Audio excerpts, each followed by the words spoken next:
सत श्री अकाल प्यारे विद्यार्थियों।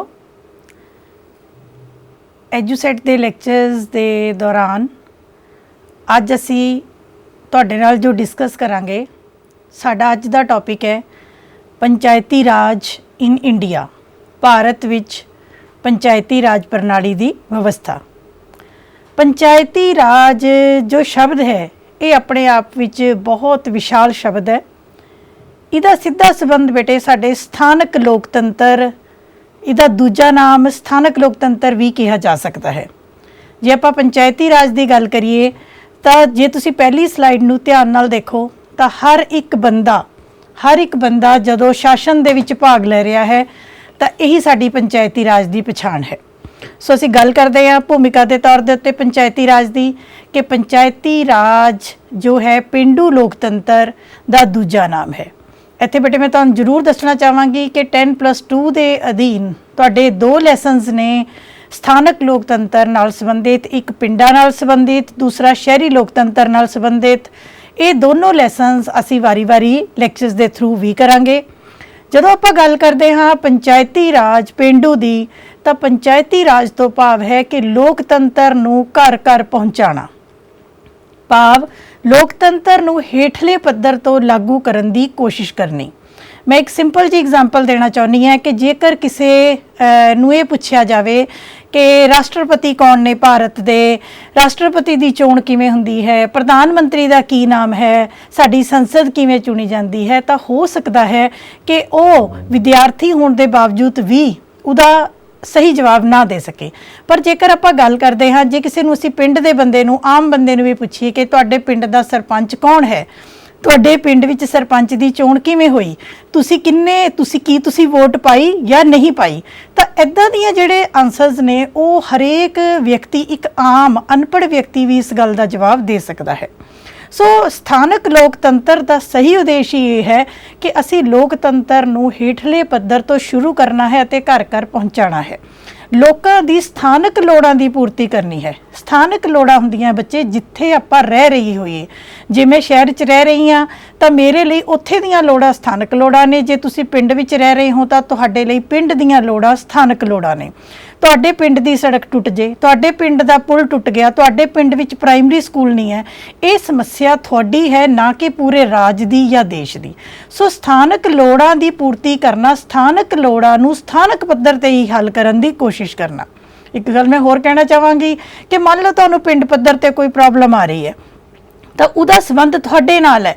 जे तुसीं सोचो कि हर प्रॉब्लम दे लई असीं सुप्रीम कोर्ट च जाइए, हर प्रॉब्लम दे लई असीं बादल साहब नूं मिलण जाइए, असीं मोदी जी नूं मिलण जाइए, it is not at all possible, कदे भी संभव नहीं हो सकता।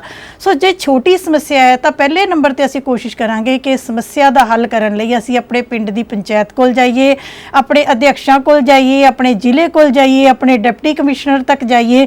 सो अजिहियां लोड़ां नूं पूरा करना भी साडे पेंडू लोकतंत्र दा मन्निया जाता है।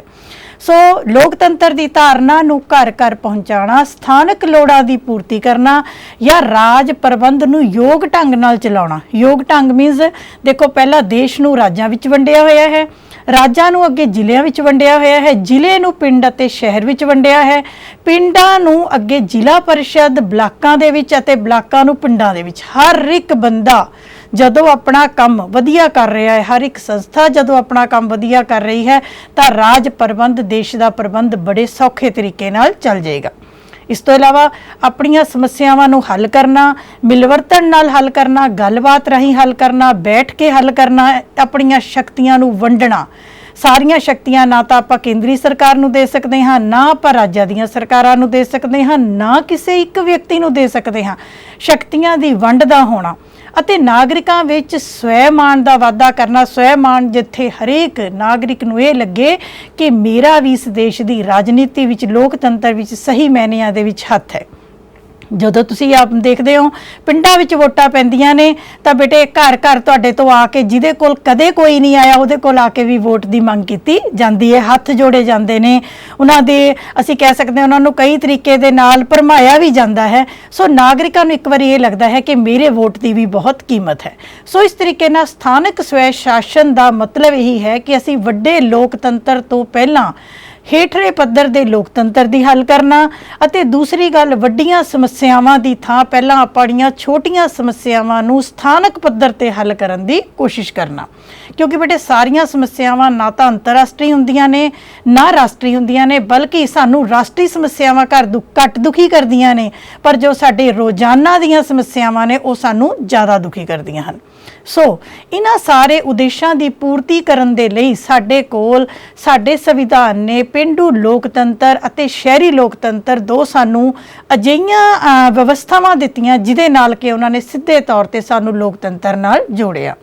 ਬਹੁਤ ਹੀ ਇੰਪੋਰਟੈਂਟ ਲੈਸਨ ਹੈ and it is very very lengthy lesson, ਇਸ ਕਰਕੇ ਮੈਂ ਲੈਸਨ ਵੀ ਥੋੜੀ ਸਪੀਡ ਦੇ ਨਾਲ ਹੀ ਬੇਟੇ ਕਰਵਾਵਾਂਗੀ। ਸੋ ਤੁਸੀਂ ਦੇਖਦੇ ਜਾਓ। ਜੇ ਆਪਾਂ ਪੰਚਾਇਤੀ ਰਾਜ ਦੇ ਇਤਿਹਾਸ ਦੀ ਗੱਲ ਕਰੀਏ ਤਾਂ ਪੰਚਾਇਤੀ ਰਾਜ ਕੋਈ ਐਸਾ ਸ਼ਬਦ ਨਹੀਂ ਹੈ ਜਿਹਨੂੰ ਕਿ ਅਸੀਂ ਨਵਾਂ ਸੁਣਿਆ ਹੋਵੇ, ਨਵਾਂ ਨਹੀਂ ਸੁਣਿਆ। ਜੇ ਅਸੀਂ ਆਪਣੇ ਪੁਰਾਣੀਆਂ ਕਿਤਾਬਾਂ ਦੇਖਦੇ ਹਾਂ, ਆਪਣੇ ਧਰਮ ਗ੍ਰੰਥ ਦੇਖਦੇ ਹਾਂ, ਪੁਰਾਣੇ ਵਿਦਵਾਨਾਂ ਦੇ ਵਿਚਾਰ ਸੁਣਦੇ ਹਾਂ, ਪੁਰਾਣੇ ਤੁਸੀਂ ਸੀਰੀਅਲਸ ਦੇਖਦੇ ਹੋ, ਪੁਰਾਣੀਆਂ ਪਿਕਚਰਸ ਦੇਖਦੇ ਹੋ, ਜਾਂ ਆਪਾਂ ਮਹਾਭਾਰਤ ਦੇਖਦੇ ਹਾਂ, ਅਸੀਂ ਰਾਮਾਇਣ ਦੇਖਦੇ ਹਾਂ, ਅਸੀਂ ਗੁਰੂ ਗ੍ਰੰਥ ਸਾਹਿਬ ਨੂੰ ਸਟੱਡੀ ਕਰਦੇ ਹਾਂ, ਤਾਂ ਤੁਸੀਂ ਦੇਖੋ ਕਿ ਪੰਜ ਪਰਮੇਸ਼ਵਰ ਜਾਂ ਪੰਜ ਪ੍ਰਧਾਨ ਸ਼ਬਦ ਸਾਡੀ ਧਾਰਮਿਕ ਪੁਸਤਕਾਂ ਦੇ ਵਿੱਚ ਆਉਂਦਾ ਹੈ। ਗੁਰਬਾਣੀ ਵਿੱਚ ਤਾਂ ਪੰਜ ਨੂੰ ਬਹੁਤ ਜ਼ਿਆਦਾ ਮਹਾਨਤਾ ਦਿੱਤੀ ਗਈ ਹੈ। ਪੰਜ ਪਿਆਰੇ ਤੁਹਾਨੂੰ ਪਤਾ ਹੈ ਕਿ ਸਿੱਖ ਧਰਮ ਦੇ ਵਿੱਚ ਇੱਕ ਬੜਾ ਖਾਸ ਸਥਾਨ ਰੱਖਦੇ ਹਨ। ਇਸ ਤਰੀਕੇ ਦੇ ਨਾਲ ਇੱਕ ਸਾਡੇ ਵਿਦਵਾਨ ਸਨ ਕੋਟਲਿਆ ਜੀ ਨੇ ਆਪਣੀ ਇੱਕ ਬੁੱਕ ਲਿਖੀ ਸੀ। ਉਹਨਾਂ ਦੀ ਪੁਸਤਕ ਦਾ ਨਾਮ ਸੀ ਅਰਥ ਸ਼ਾਸਤਰ। ਬੇਟੇ ਅਰਥ ਸ਼ਾਸਤਰ ਉਹਨਾਂ ਦੀ ਕਿਤਾਬ ਦਾ ਨਾਮ ਹੈ, ਸਬਜੈਕਟ ਦਾ ਨਾਮ ਨਹੀਂ ਹੈ।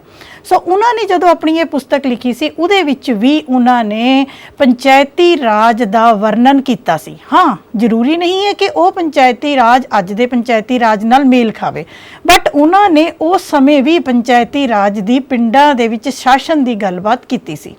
ਇਸ ਤੋਂ ਇਲਾਵਾ ਬਰਾਦਰੀ ਪੰਚਾਇਤਾਂ ਦਾ ਨਿਰਮਾਣ ਕੀਤਾ ਗਿਆ ਸੀ। ਬਰਾਦਰੀ ਪੰਚਾਇਤਾਂ ਹੁੰਦੀਆਂ ਕਿ ਜੇ ਬਰਾਦਰੀ ਦੀ ਕੋਈ ਸਮੱਸਿਆ ਹੋਵੇ ਤਾਂ ਉਹ ਬਰਾਦਰੀ ਦੇ ਵਿੱਚ ਹੀ ਹੱਲ ਕਰ ਦਿੱਤੀ ਜਾਂਦੀ ਸੀ। ਔਰ ਸ਼ਾਇਦ ਤੁਸੀਂ ਸੁਣਿਆ ਵੀ ਹੋਏਗਾ ਕਿ ਫਲਾਣੇ ਨੂੰ ਬਰਾਦਰੀ ਨੇ ਬਾਹਰ ਕੱਢਤਾ, ਬਰਾਦਰੀ ਨੇ ਉਸ ਦੇ ਨਾਲ ਬਾਈਕਾਟ ਕਰਤੀ, ਜਾਂ ਇਹ ਬਰਾਦਰੀ ਦਾ ਫੈਸਲਾ ਹੈ, ਇਹ ਸਾਰੇ ਬਰਾਦਰੀ ਨੂੰ ਮੰਨਣਾ ਪਏਗਾ। ਇੱਥੋਂ ਤੱਕ ਕਿ ਹਜੇ ਵੀ ਸਾਡੇ ਭਾਰਤ ਵਿੱਚ ਕਈ ਜਗ੍ਹਾ ਦੇ ਉੱਤੇ ਗੁੱਜਰ, ਬਾਜੀਗਰ ਤੇ ਹੋਰ ਵੀ ਕਈ ਐਸੀਆਂ ਜਾਤਾਂ ਨੇ ਜਿਨ੍ਹਾਂ ਨੇ ਅੱਜ ਵੀ ਆਪਣੇ ਨਿਰਣੇ ਬਰਾਦਰੀ ਪੰਚਾਇਤਾਂ ਰਾਹੀਂ ਕਰਵਾਉਂਦੇ ਹਨ।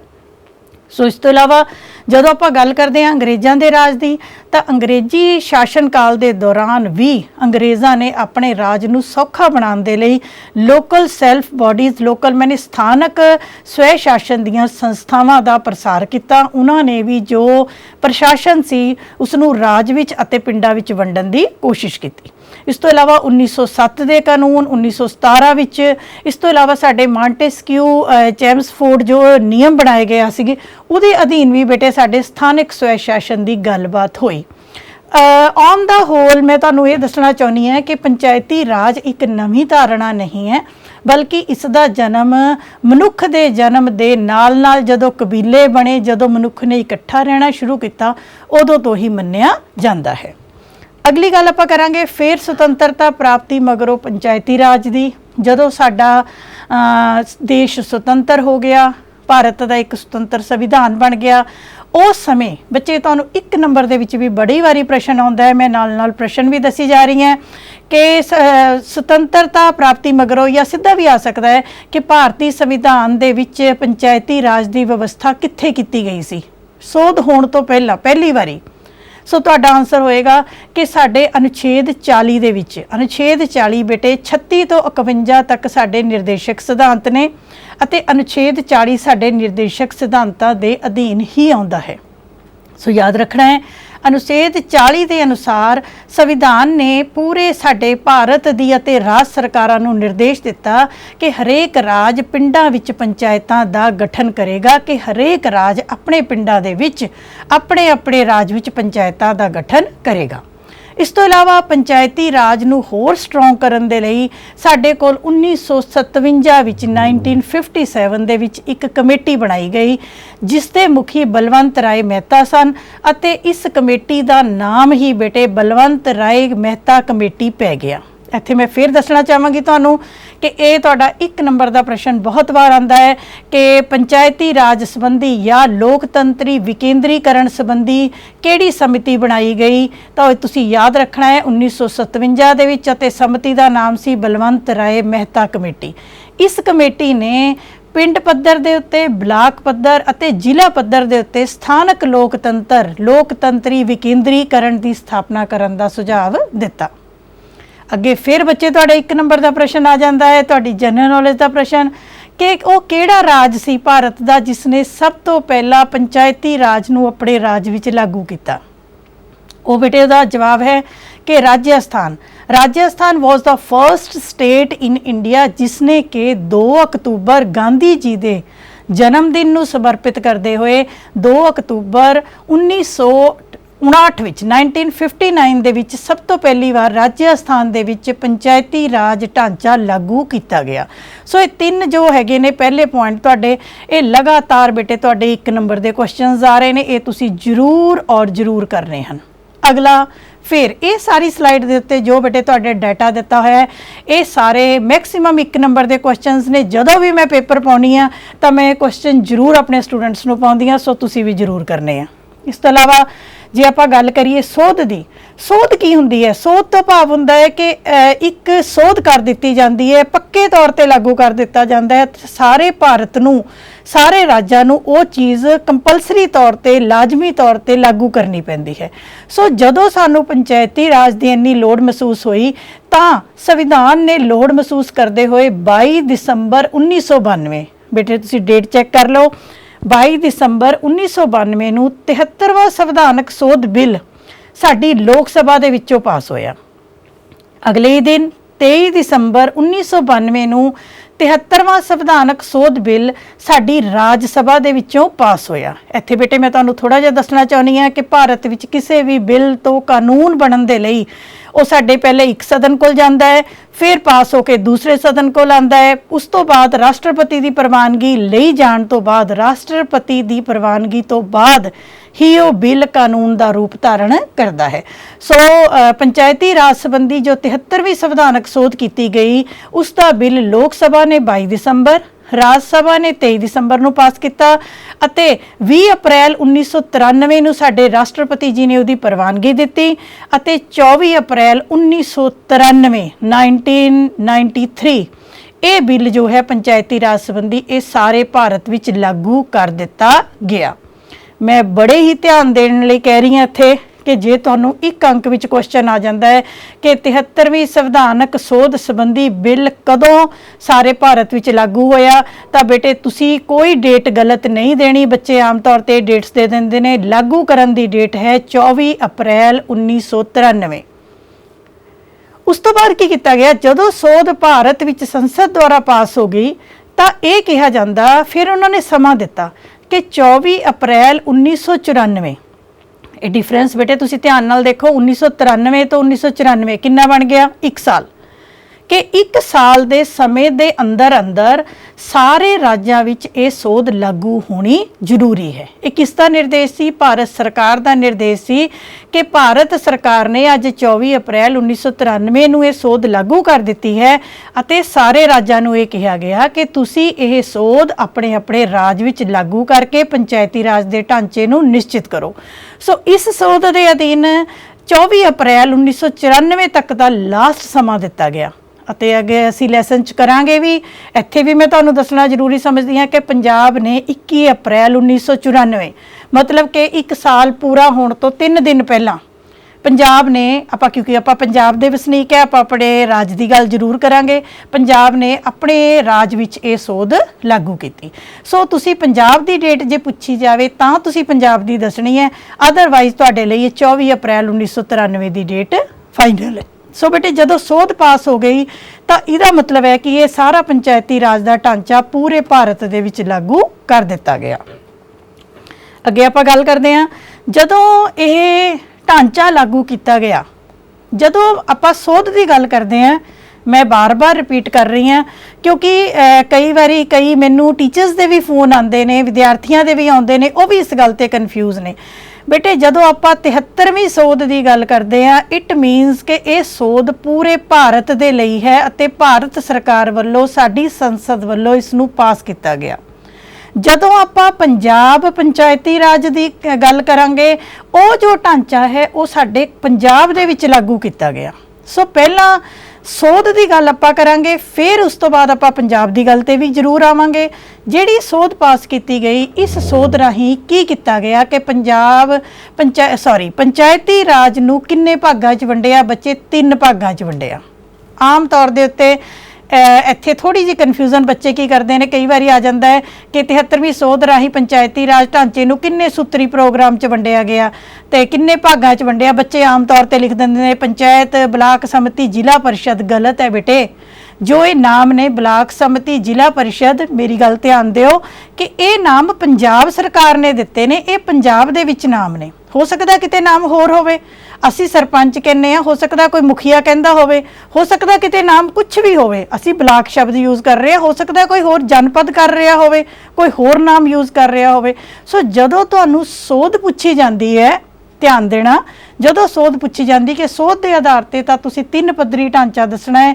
ਨੰਬਰ 1 ਸੋਧ ਵਿੱਚ ਲਿਖਿਆ ਹੈ ਹੇਠਲੇ ਪੱਧਰ ਦੀ ਪੰਚਾਇਤ, ਉਸ ਤੋਂ ਬਾਅਦ ਵਿਚਕਾਰਲੇ ਪੱਧਰ ਦੀ ਪੰਚਾਇਤ, ਉਸ ਤੋਂ ਬਾਅਦ ਉੱਪਰਲੇ ਪੱਧਰ ਦੀ ਪੰਚਾਇਤ। ਹੁਣ ਦੇਖੋ ਮੈਂ ਫੇਰ ਰਿਪੀਟ ਕਰ ਰਹੀ ਹਾਂ, ਹੇਠਲਾ ਪੱਧਰ ਭਾਵ ਪਿੰਡ, ਵਿਚਕਾਰਲਾ ਪੱਧਰ ਬਲਾਕ, ਪੰਜਾਬੀ ਦੇ ਵਿੱਚ ਆਪਾਂ ਇਹਨੂੰ ਬਲਾਕ ਸ਼ਬਦ ਯੂਜ਼ ਕਰ ਰਹੇ ਹਾਂ, ਠੀਕ ਹੈ। ਉਸ ਤੋਂ ਬਾਅਦ ਉੱਪਰਲਾ ਪੱਧਰ, ਉੱਪਰ ਮਤਲਬ ਜ਼ਿਲ੍ਹਾ, ਡਿਸਟ੍ਰਿਕਟ, ਠੀਕ ਹੈ ਨਾ। ਵਿਲੇਜ ਆ ਗਿਆ, ਬਲਾਕ ਆ ਗਿਆ, ਡਿਸਟ੍ਰਿਕਟ ਆ ਗਿਆ। ਸੋ ਸੋਧ ਨੇ ਇਹ ਗੱਲ ਕਹੀ ਕਿ ਪੰਚਾਇਤਾਂ ਦੀ ਸਥਾਪਨਾ 3 ਪੱਧਰਾਂ ਦੇ ਉੱਤੇ ਕੀਤੀ ਜਾਵੇ, ਹੇਠਲਾ ਪੱਧਰ, ਵਿਚਕਾਰਲਾ ਪੱਧਰ ਅਤੇ ਉੱਪਰਲਾ ਪੱਧਰ। ਸੋ ਤੁਸੀਂ ਇਸ ਨੂੰ ਬੇਟੇ ਧਿਆਨ ਦੇਣਾ ਹੈ, ਇਹ ਪੇਪਰ ਵਿੱਚ ਗਲਤੀ ਨਹੀਂ ਕਰਨੀ। ਹੁਣ ਆਪਾਂ ਗੱਲ ਕਰਦੇ ਹਾਂ ਪੰਚਾਇਤੀ ਰਾਜ ਦੀ ਮਹੱਤਤਾ ਜਾਂ ਉਦੇਸ਼ਾਂ ਦੀ ਗੱਲ। ਮੈਂ ਬਹੁਤ ਡਿਟੇਲ ਦੇ ਵਿੱਚ ਨਹੀਂ ਕਰਾਂਗੀ ਕਿਉਂਕਿ ਮੈਂ ਸ਼ੁਰੂ ਵਿੱਚ ਤੁਹਾਨੂੰ ਦੱਸਦਾ ਹੈ ਕਿ ਪੰਚਾਇਤੀ ਰਾਜ ਨੂੰ ਸ਼ੁਰੂ ਕਿਉਂ ਕੀਤਾ ਗਿਆ, ਕਿਸ ਉਦੇਸ਼ ਨੂੰ ਲੈ ਕੇ ਇਸ ਨੂੰ ਸ਼ੁਰੂ ਕੀਤਾ, ਤਾਂ ਜੋ ਪੇਂਡੂ ਖੇਤਰਾਂ ਦਾ ਵਿਕਾਸ ਹੋ ਸਕੇ।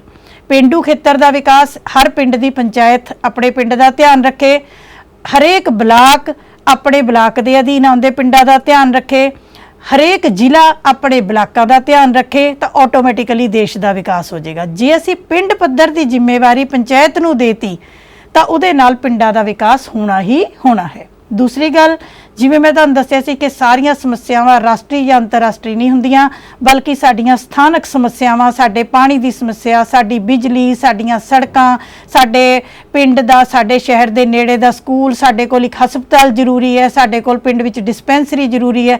ਇੱਦਾਂ ਦੀਆਂ ਸਮੱਸਿਆਵਾਂ ਦਾ ਹੱਲ ਕਰਨ ਲਈ ਪੰਚਾਇਤੀ ਰਾਜ ਦੀ ਸਥਾਪਨਾ ਕੀਤੀ ਗਈ। ਇਸ ਤੋਂ ਇਲਾਵਾ ਵੱਡੇ ਲੋਕਤੰਤਰ ਦੀ ਸਿਖਲਾਈ ਤੋਂ ਪਹਿਲਾਂ ਅਸੀਂ ਲੋਕਾਂ ਨੂੰ ਹੇਠਲੇ ਪੱਧਰ ਦੇ ਲੋਕਤੰਤਰ ਦੀ ਸਿਖਲਾਈ ਦੇਣੀ ਹੈ। ਇਸ ਤੋਂ ਇਲਾਵਾ ਸਾਮੰਤਵਾਦੀ ਕਦਰਾਂ ਕੀਮਤਾਂ ਦਾ ਪਤਨ। ਸਾਮੰਤਵਾਦੀ ਤੋਂ ਮਤਲਬ ਹੈ ਕਿ ਪਿੰਡਾਂ ਦੇ ਵਿੱਚ ਤੁਹਾਨੂੰ ਦੇਖੋ, ਹੁਣ ਵੀ ਸ਼ਾਇਦ ਤੁਸੀਂ ਦੇਖਦੇ ਹੋ, ਜਗੀਰਦਾਰ ਹੁੰਦੇ ਸੀ, ਸਾਮੰਤਵਾਦ ਹੁੰਦੇ, ਸਾਮੰਤੀ ਹੁੰਦੇ ਸੀ, ਜਿਨ੍ਹਾਂ ਕੋਲ ਕੇ ਜ਼ਮੀਨ ਦਾ ਇੱਕ ਵੱਡਾ ਹਿੱਸਾ ਪਾਇਆ ਜਾਂਦਾ ਸੀ। ਉਹ ਆਪਣੇ ਆਪ ਨੂੰ ਬਹੁਤ ਉੱਚ ਕੋਟੀ ਦੇ ਸਮਝਣ ਲੱਗ ਜਾਂਦੇ ਸੀ, ਬੜੇ ਉਹਨਾਂ ਅੰਦਰ ਪ੍ਰਾਊਡ ਆ ਜਾਂਦਾ ਸੀ ਕਿ ਅਸੀਂ ਤਾਂ ਬਹੁਤ ਅਮੀਰ ਹਾਂ। ਹੁਣ ਕੀ ਹੈ ਕਿ ਜਦੋਂ ਉਹ ਅਮੀਰ ਵਿਅਕਤੀ ਚੋਣਾਂ ਦੇ ਲਈ ਖੜੇ ਹੁੰਦੇ ਹਨ, ਸਰਪੰਚ ਲਈ, ਬਲਾਕ ਸਮਿਤੀ ਲਈ, ਜ਼ਿਲ੍ਹਾ ਪਰਿਸ਼ਦ ਲਈ ਜਦੋਂ ਖੜੇ ਹੈ ਤਾਂ ਉਹਨਾਂ ਨੂੰ ਘਰ ਘਰ ਗਰੀਬਾਂ ਦੇ ਕੋਲ ਵੀ ਜਾਣਾ ਪੈਂਦਾ ਹੈ। ਇਸੇ ਤਰੀਕੇ ਦੇ ਨਾਲ ਅਸੀਂ ਕਹਿ ਸਕਦੇ ਹਾਂ ਕਿ ਨਾਗਰਿਕਾਂ ਦੇ ਸਵੈਮਾਨ 'ਚ ਵੀ ਵਾਧਾ ਹੁੰਦਾ ਹੈ ਅਤੇ ਰਾਜ ਸਰਕਾਰ ਦਾ ਭਾਰ ਵੀ ਘੱਟ ਹੁੰਦਾ ਹੈ, ਅਤੇ ਜੇ ਪਿੰਡਾਂ ਦੇ ਰਾਹੀਂ ਆਪਾਂ ਸਸਤਾ ਤੇ ਤੁਰੰਤ ਨਿਆਂ ਵੀ ਲੋਕਾਂ ਨੂੰ ਦੇ ਸਕਦੇ ਹਾਂ।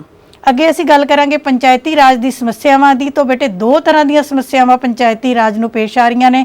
ਨੰਬਰ 1 ਪਿੰਡਾਂ ਦੀਆਂ ਸਮੱਸਿਆਵਾਂ, ਜਿਹਦੇ 'ਚ ਅਸੀਂ ਕਹਿ ਸਕਦੇ ਹਾਂ ਪਿੰਡਾਂ ਵਿੱਚ ਅਨਪੜ੍ਹਤਾ ਬਹੁਤ ਪਾਈ ਜਾਂਦੀ ਹੈ, ਗਰੀਬੀ ਹੈ, ਯੋਗ ਨੇਤਾਵਾਂ ਦੀ ਕਮੀ ਹੈ, ਜਾਤੀਵਾਦ ਹੈ, ਨਿੱਜੀ ਵੈਦ ਵਿਰੋਧ ਹੈ। ਜੇ ਸਾਰੀਆਂ ਸਮੱਸਿਆਵਾਂ ਜਿਹੜੀਆਂ ਹਨ, ਜੇ ਪਿੰਡਾਂ ਵਿੱਚ ਕੋਈ ਸਰਪੰਚ, ਕੋਈ ਪੰਚ, ਕੋਈ ਪੰਚਾਇਤ ਵਧੀਆ ਕੰਮ ਕਰਨਾ ਵੀ ਚਾਹੁੰਦੀ ਹੈ ਤਾਂ ਵੀ ਨਿੱਜੀ ਵੈਰ ਵਿਰੋਧ ਅਤੇ ਧੜੇਬੰਦੀ ਉਹਨੂੰ ਅਜਿਹਾ ਕਰਨ ਤੋਂ ਰੋਕਦਾ ਹੈ। ਇਸ ਤੋਂ ਇਲਾਵਾ ਪਿੰਡਾਂ ਵਿੱਚ ਜਾਤੀ ਦੇ ਆਧਾਰ ਦੇ ਉੱਤੇ ਵੋਟਾਂ ਹਜੇ ਵੀ ਮੰਗੀਆਂ ਅਤੇ ਪਾਈਆਂ ਜਾਂਦੀਆਂ ਹਨ। ਜਿੰਨੇ ਪਿੰਡਾਂ ਦੇ ਯੋਗ ਬੰਦੇ ਨੇ ਉਹ ਸ਼ਹਿਰਾਂ ਦੇ ਵਿੱਚ ਆ ਜਾਂਦੇ ਨੇ। ਇਸ ਤੋਂ ਇਲਾਵਾ ਅਨਪੜ੍ਹਤਾ ਅਤੇ ਗਰੀਬੀ ਦੇ ਕਾਰਨ ਵੀ ਪੰਚਾਇਤੀ ਰਾਜ ਜਿੰਨਾ ਵਧੀਆ ਕੰਮ ਕਰਨਾ ਚਾਹੀਦਾ ਸੀ ਓਨਾ ਵਧੀਆ ਕਾਰਜ ਨਹੀਂ ਕਰ ਸਕਿਆ। ਜੇ ਆਪਾਂ ਸਰਕਾਰੀ ਨਿਯੰਤਰਣ ਦੀ ਗੱਲ ਕਰੀਏ ਤਾਂ ਸਰਕਾਰ ਨੇ ਵੀ ਪਿੰਡਾਂ ਦੇ ਲਈ ਕੁਝ ਸਮੱਸਿਆਵਾਂ ਖੜੀਆਂ ਕੀਤੀਆਂ ਹੋਈਆਂ ਹਨ। ਫॉर एग्जांपल ਕਿ ਪੇਂਡੂ ਸੰਸਥਾਵਾਂ ਜਿਹੜੀਆਂ ਹਨ ਇਹ ਰਾਜ ਸਰਕਾਰ ਦੇ ਕਾਨੂੰਨ ਦੇ ਕੰਟਰੋਲ ਅਧੀਨ ਕੰਮ ਕਰਦੀਆਂ ਹਨ। ਆਪਣੀ ਮਰਜ਼ੀ ਦੇ ਨਾਲ ਇੱਕ ਵੀ ਧਨ, ਇੱਕ ਵੀ ਚੀਜ਼, ਇੱਕ ਵੀ ਖਰਚ ਨਹੀਂ ਕਰ ਸਕਦੀਆਂ, ਕੋਈ ਨਿਯਮ ਨਹੀਂ ਬਣਾ ਸਕਦੀਆਂ। ਸਾਰਾ ਕੁਝ ਇਹਨਾਂ ਨੂੰ ਕਾਨੂੰਨ ਦੇ ਅਨੁਸਾਰ ਹੀ ਕਰਨਾ ਪੈਂਦਾ ਹੈ। ਧਨ ਦੇ ਲਈ ਵੀ ਇਹ ਕੇਂਦਰੀ ਸਰਕਾਰ ਅਤੇ ਰਾਜ ਸਰਕਾਰਾਂ ਦੇ ਉੱਤੇ, ਆਪਣੀ ਤਕਰੀਬਨ ਰਾਜ ਸਰਕਾਰਾਂ ਦੇ ਉੱਤੇ ਇਹ ਡਿਪੈਂਡ ਕਰਦੀਆਂ ਹਨ ਅਤੇ ਰਾਜ ਵਿੱਤ ਆਯੋਗ ਦੀ ਮਰਜ਼ੀ ਤੋਂ ਬਿਨਾਂ ਬੇਟੇ ਕੋਈ ਵੀ ਧਨ ਖਰਚ ਨਹੀਂ ਕਰ ਸਕਦੀਆਂ। ਇਸ ਤੋਂ ਇਲਾਵਾ 5 ਸਾਲ ਦੇ ਸਮੇਂ ਤੋਂ ਪਹਿਲਾਂ ਵੀ ਰਾਜ ਸਰਕਾਰ ਆਪਣੇ ਕਾਨੂੰਨਾਂ ਰਾਹੀਂ ਇਹਨਾਂ ਨੂੰ ਭੰਗ ਕਰ ਸਕਦੀ ਹੈ। ਇਸ ਤੋਂ ਇਲਾਵਾ ਰਾਜ ਸਰਕਾਰ ਨੇ ਆਪਣੇ ਸਰਕਾਰੀ ਅਧਿਕਾਰੀ, ਜਿਵੇਂ ਆਪਾਂ ਕਹਿ ਸਕਦੇ ਹਾਂ ADC ਹੋ ਗਏ, ਪੰਚਾਇਤ ਆਫੀਸਰ ਹੋ ਗਏ, ਜਾਂ BDOs ਹੋ ਗਏ, ਜਾਂ ਹੋਰ ਕਾਰਜਕਾਰੀ ਅਧਿਕਾਰੀ ਨੇ ਜਿਹੜੇ ਕਿ ਇਹਨਾਂ ਦੇ ਕੰਮ ਦੇ ਵਿੱਚ ਰੋਕ ਟੋਕ ਕਰਦੇ ਨੇ ਅਤੇ ਸਾਰੀ ਰਿਪੋਰਟ ਸਰਕਾਰ ਨੂੰ ਪਹੁੰਚਦੀ ਹੈ। ਜੇ ਇਹ ਪੰਚਾਇਤੀ ਸੰਸਥਾਵਾਂ ਆਪਣੀ ਮਰਜ਼ੀ ਨਾਲ ਕੰਮ ਕਰਨਾ ਵੀ ਚਾਹੁੰਦੀਆਂ ਨੇ ਤਾਂ ਇਹਨਾਂ ਦੇ ਕੰਮ ਵਿੱਚ ਇਹਨਾਂ ਅਧਿਕਾਰੀਆਂ ਰਾਹੀਂ ਕੋਈ ਨਾ ਕੋਈ ਵਾਧਾ ਜ਼ਰੂਰ ਪਾਈ ਜਾਂਦੀ ਹੈ। ਸੋ ਇਸ ਤੋਂ ਇਲਾਵਾ ਸਰਕਾਰ ਦੇ ਸੰਕਟਕਾਲੀਨ ਅਧਿਕਾਰ ਨੇ, ਭਾਵ ਸਰਕਾਰ ਕਿਸੇ ਵੀ ਸਮੇਂ ਨਿਯਮਾਂ ਦੇ ਅਧੀਨ ਆ ਕੇ ਇਹਨਾਂ ਸੰਸਥਾਵਾਂ ਨੂੰ 5 ਸਾਲ ਤੋਂ ਪਹਿਲਾਂ ਵੀ ਭੰਗ ਕਰ ਸਕਦੀ ਹੈ।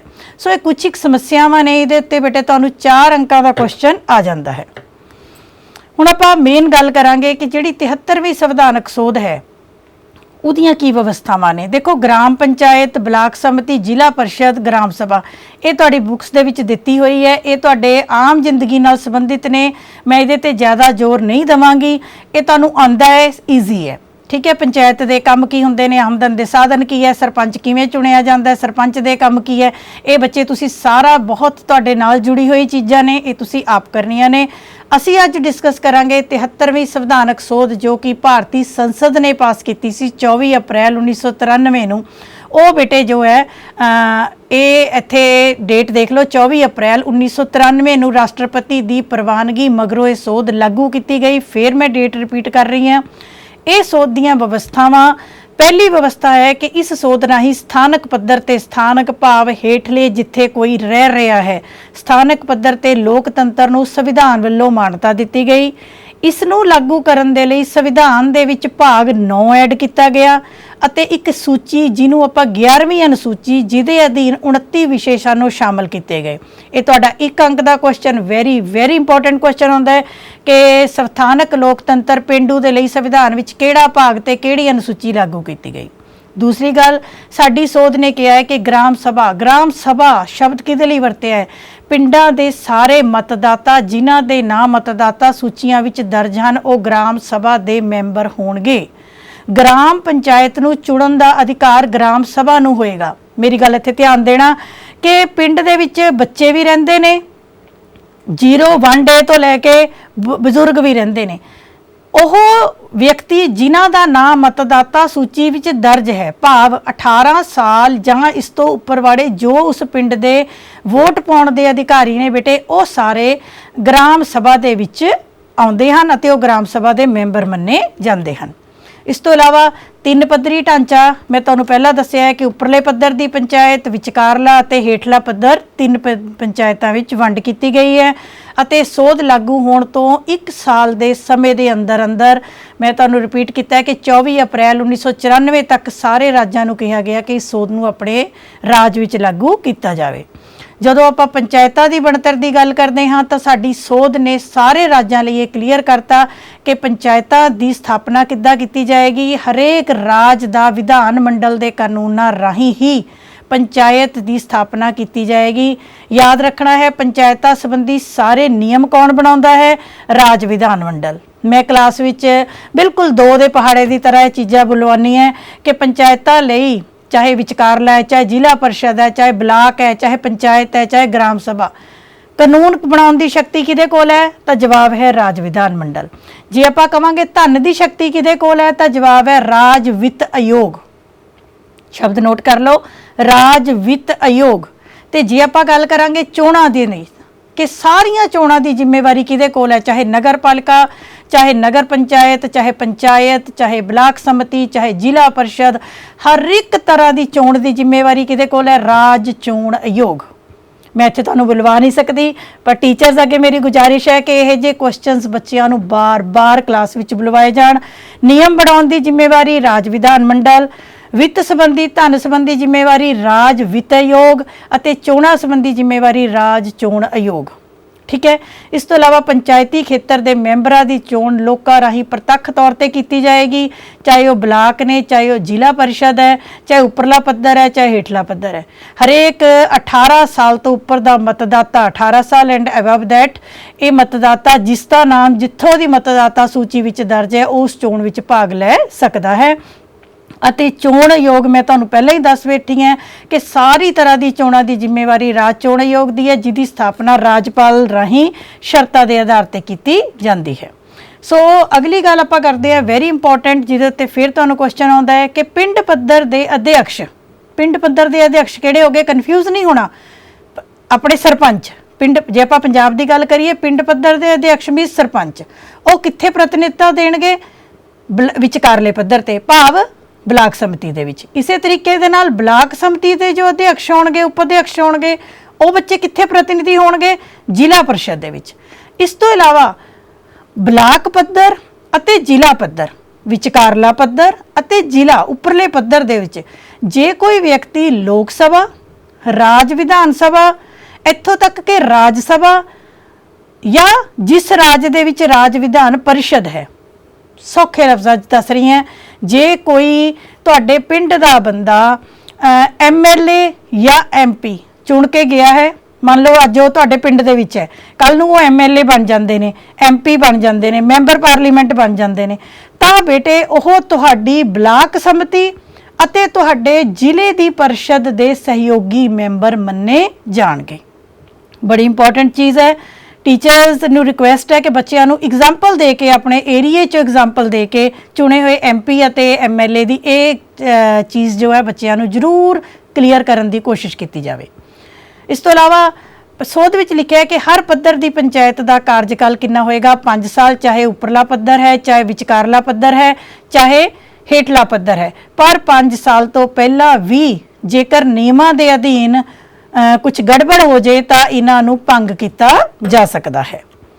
ਅੱਗੇ ਆ ਗਿਆ ਸਥਾਨਾਂ ਦਾ ਰਾਖਵਾਂਕਰਨ। ਮੈਂ ਜ਼ਰੂਰੀ ਪੁਆਇੰਟਸ ਕਰਾ ਰਹੀ ਹਾਂ। ਸਥਾਨਾਂ ਦਾ ਰਾਖਵਾਂਕਰਨ ਹਰੇਕ ਪੱਧਰ ਦੀ ਪੰਚਾਇਤ, ਚਾਹੇ ਉਹ ਪੰਚਾਇਤ ਹੈ, ਚਾਹੇ ਬਲਾਕ ਪੱਧਰ ਹੈ, ਚਾਹੇ ਜ਼ਿਲ੍ਹਾ ਪੱਧਰ ਹੈ, ਵਿਚਕਾਰਲਾ ਪੱਧਰ, ਹੇਠਲਾ ਪੱਧਰ, ਉੱਪਰਲਾ ਪੱਧਰ, ਇਹਨਾਂ ਵਿੱਚ ਸਥਾਨਾਂ ਦਾ ਰਾਖਵਾਂਕਰਨ ਕੀਤਾ ਜਾਏਗਾ। ਸਥਾਨ ਤੁਸੀਂ ਪੱਕੇ ਯਾਦ ਕਰ ਲਓ ਬੇਟੇ।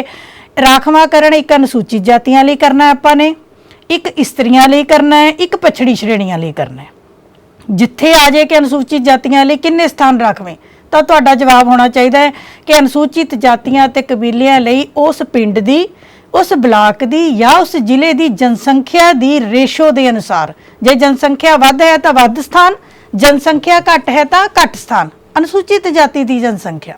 ਉਸ ਤੋਂ ਇਲਾਵਾ ਇਸਤਰੀਆਂ ਦੇ ਲਈ ਸਥਾਨ ਰਾਖਵੇਂ। ਇਸਤਰੀਆਂ ਬੇਟੇ ਹਰ ਜਗ੍ਹਾ ਯਾਦ ਰੱਖਣਾ ਹੈ। ਇਸਤਰੀਆਂ ਦੀ ਹੁਣ ਅਸੀਂ ਜਿਸ ਨੂੰ ਕਹਿ ਸਕਦੇ ਹਾਂ ਬੜੀ ਟੌਰ ਹੈ, ਇਸਤਰੀਆਂ ਦੀ ਹੁਣ ਸਮਾਜ ਨੇ ਬੜੀ ਮਹੱਤਤਾ ਪਛਾਣ ਲਈ ਹੈ। ਸੋ ਚਾਹੇ ਕੋਈ ਵੀ ਪੱਧਰ ਹੋਵੇ, ਸਾਡੇ ਪੰਚਾਇਤ ਤੋਂ ਲੈ ਕੇ ਸਾਡੀ ਸੰਸਦ ਤੱਕ, ਲੋਕ ਸਭਾ, ਰਾਜ ਸਭਾ ਤੱਕ, ਜੋ ਇਸਤਰੀਆਂ ਦਾ ਪੰਚਾਇਤੀ ਪੱਧਰ ਦੇ ਉੱਤੇ 1/3 ਸਥਾਨ, ਭਾਵ ਜਿੰਨੇ ਵੀ ਚੁਣੇ ਹੋਏ ਮੈਂਬਰ ਹੋਣਗੇ, ਯਾਦ ਰੱਖਣਾ ਉਹਦਾ ਤੀਜਾ ਹਿੱਸਾ ਇਸਤਰੀਆਂ ਦਾ ਹੋਏਗਾ। ਇਹ ਤੀਜਾ ਹਿੱਸਾ ਜਿਹੜਾ ਇਸਤਰੀਆਂ ਦਾ ਹੈ, ਇਹ ਬੇਟੇ ਇਹਦੇ ਵਿੱਚ ਅਨੁਸੂਚਿਤ ਜਾਤੀ ਦੀਆਂ ਇਸਤਰੀਆਂ ਵੀ ਸ਼ਾਮਲ ਨੇ। ਇਸ ਤੋਂ ਇਲਾਵਾ ਪਛੜੀਆਂ ਜਾਤਾਂ ਦੇ ਲੋਕਾਂ ਲਈ 20% ਵਸੋਂ। ਜੇਕਰ ਕਿਸੇ ਬਲਾਕ ਦੀ ਜ਼ਿਲ੍ਹਾ ਪਰਿਸ਼ਦ ਦੇ ਵਿੱਚ 20% ਪਛੜੀਆਂ ਜਾਤਾਂ ਨੇ ਤਾਂ ਉਹਨਾਂ ਦੀ ਇੱਕ ਸੀਟ ਜ਼ਰੂਰ ਉੱਥੇ ਰਿਜ਼ਰਵ ਹੋਣੀ ਚਾਹੀਦੀ ਹੈ। ਇਹ ਵੀ ਤੁਸੀਂ ਆਪਣੇ ਟੀਚਰਸ ਤੋਂ ਬੇਟੇ ਜ਼ਰੂਰ ਕਲੀਅਰ ਕਰ ਲੈਣਾ ਹੈ। ਇਸੇ ਤਰੀਕੇ ਦੇ ਨਾਲ ਮੈਂ ਤੁਹਾਨੂੰ ਪਹਿਲਾਂ ਦੱਸਿਆ ਕਿ ਰਾਜ ਵਿੱਤ ਕਮਿਸ਼ਨ ਜਾਂ ਰਾਜ ਵਿੱਤ ਆਯੋਗ ਦੀ ਸਥਾਪਨਾ ਹਰ 5 ਸਾਲ ਬਾਅਦ ਕੀਤੀ ਜਾਂਦੀ ਹੈ। ਕਿਉਂ? ਕਿਉਂਕਿ ਹਰ ਪੱਧਰ ਦੀ ਪੰਚਾਇਤ, ਜਦੋਂ ਆਪਾਂ ਪੰਚਾਇਤ ਸ਼ਬਦ ਯੂਜ਼ ਕਰ ਰਹੇ ਹਾਂ ਤਾਂ ਹਰ ਪੱਧਰ ਦੀ ਪੰਚਾਇਤ ਦੇ ਵਿੱਚ ਵਿੱਤੀ ਸਮੀਖਿਆ ਕਰਨੀ, ਕਰਾਂ ਦਾ ਨਿਰਧਾਰਨ ਕਰਨਾ, ਅਨੁਦਾਨ ਰਾਸ਼ੀ, ਕਰਜ਼ੇ ਦੇਣੇ, ਸਾਰਾ ਕੁਝ ਰਾਜ ਵਿੱਤ ਕਮਿਸ਼ਨ ਦੇ ਅੰਡਰ ਆਉਂਦਾ ਹੈ। ਇਸੇ ਤਰੀਕੇ ਦੇ ਨਾਲ ਪੰਚਾਇਤੀ ਰਾਜ ਦੀ ਹਰ ਸੰਸਥਾ ਦੇ ਅਧਿਕਸ਼ਾਂ ਨੂੰ ਸਮੇਂ ਤੋਂ ਪਹਿਲਾਂ 5 ਸਾਲ ਤੋਂ ਪਹਿਲਾਂ ਭੰਗ ਕੀਤਾ ਜਾ ਸਕਦਾ ਹੈ। ਉਹਨਾਂ ਦੇ ਆਪਣੇ ਮੈਂਬਰ 2/3 ਬਹੁਮਤ ਦੇ ਨਾਲ ਜੇਕਰ ਉਹਨਾਂ ਦੇ ਖਿਲਾਫ ਪ੍ਰਸਤਾਵ ਪਾਸ ਕਰ ਦੇਣ ਜਾਂ ਉੱਥੋਂ ਦੀ ਪੰਚਾਇਤ ਜਾਂ ਬਲਾਕ ਸਮਿਤੀ ਜਾਂ ਜ਼ਿਲ੍ਹਾ ਪਰਿਸ਼ਦ ਨਿਯਮਾਂ ਦੀ ਉਲੰਘਣਾ ਕਰਦੀ ਹੈ ਤਾਂ ਵੀ ਉਹਨਾਂ ਨੂੰ ਭੰਗ ਕੀਤਾ ਜਾ ਸਕਦਾ ਹੈ। ਹੁਣ ਆਪਾਂ ਥੋੜੀ ਜਿਹੀ ਗੱਲ ਕਰਾਂਗੇ ਪੰਜਾਬ ਪੰਚਾਇਤੀ ਰਾਜ ਕਾਨੂੰਨ 1994। ਹੁਣ ਮੈਂ ਤੁਹਾਨੂੰ ਸ਼ੁਰੂ ਦੇ ਵਿੱਚ ਦੱਸਿਆ ਸੀ ਕਿ ਸੋਧ ਅਲੱਗ ਹੈ। ਪੰਜਾਬ ਦਾ ਕਾਨੂੰਨ ਸਾਡਾ ਉਹਦੇ ਆਧਾਰ ਤੇ ਹੀ ਹੈ, ਬਟ ਇਹਦਾ ਨਾਮ ਹੈ ਪੰਜਾਬ ਪੰਚਾਇਤੀ ਰਾਜ ਕਾਨੂੰਨ 1994। ਸੋ ਪਹਿਲੀ ਗੱਲ ਮੈਂ ਦੱਸਣਾ ਚਾਹਾਂਗੀ ਕਿ ਜਦੋਂ ਤੁਹਾਨੂੰ ਇਸ ਸੰਬੰਧੀ ਕੋਈ ਵੀ ਕੁਐਸਚਨ ਆ ਗਿਆ, ਚਾਹੇ 1 ਅੰਕ ਦਾ ਆ ਗਿਆ, 4 ਦਾ ਆ ਗਿਆ, 10 ਦਾ ਆ ਗਿਆ, ਤੁਸੀਂ ਆਪਣੇ ਉੱਤਰ ਦੀ ਸ਼ੁਰੂਆਤ ਕਿੱਥੋਂ ਕਰਨੀ ਹੈ ਕਿ ਪੰਜਾਬ ਪੰਚਾਇਤੀ ਰਾਜ ਕਾਨੂੰਨ 1994 ਦੇ ਅਨੁਸਾਰ 24 ਅਪ੍ਰੈਲ 1993 ਨੂੰ, ਮੈਂ ਰਿਪੀਟ ਕਰ ਰਹੀ ਹਾਂ, ਸੋਧ ਲਾਗੂ ਕੀਤੀ ਗਈ ਅਤੇ 1 ਸਾਲ ਦਾ, ਤੁਹਾਨੂੰ ਸ਼ਾਇਦ ਯਾਦ ਹੋਵੇਗਾ, 1 ਸਾਲ ਦਾ ਸਮਾਂ ਦਿੱਤਾ ਗਿਆ ਅਤੇ ਪੰਜਾਬ ਨੇ ਇਸ ਸੋਧ ਨੂੰ ਕਦੋਂ ਲਾਗੂ ਕੀਤਾ? 21 ਅਪ੍ਰੈਲ 1994। ਕਹਿਣ ਤੋਂ ਭਾਵ ਕਿ ਸੋਧ ਦਾ ਟਾਈਮ ਪੂਰਾ ਹੋਣ ਤੋਂ 3 ਦਿਨ ਪਹਿਲਾਂ ਪੰਜਾਬ ਨੇ ਇਸ ਸੋਧ ਨੂੰ ਲਾਗੂ ਕੀਤਾ। ਬੇਟੇ ਇਹ ਸੋਧ ਦੀ ਜੇਕਰ ਤੁਹਾਨੂੰ ਪੰਜਾਬ ਦੀ ਡੇਟ ਪੁੱਛੀ ਜਾਵੇ ਤਾਂ ਤੁਸੀਂ 21 ਅਪ੍ਰੈਲ 1994 ਲਿਖਣੀ ਹੈ, ਪਰ ਜੇ ਤੁਹਾਨੂੰ 73ਵੀਂ ਸੰਵਿਧਾਨਕ ਸੋਧ ਦੀ ਡੇਟ ਪੁੱਛੀ ਜਾਵੇ ਤਾਂ ਤੁਸੀਂ 24 ਅਪ੍ਰੈਲ 1993 ਲਿਖਣੀ ਹੈ। ਸੋ ਜਦੋਂ ਪੰਜਾਬ ਨੇ ਇਸ ਨੂੰ ਲਾਗੂ ਕੀਤਾ ਬੇਟੇ, ਪੰਜਾਬ ਨੇ ਇਹਨੂੰ ਸੌਖਾ ਕਰਨ ਦੇ ਲਈ 4 ਭਾਗਾਂ 'ਚ ਵੰਡਤਾ। ਨੰਬਰ 1 ਗ੍ਰਾਮ ਸਭਾ, ਨੰਬਰ 2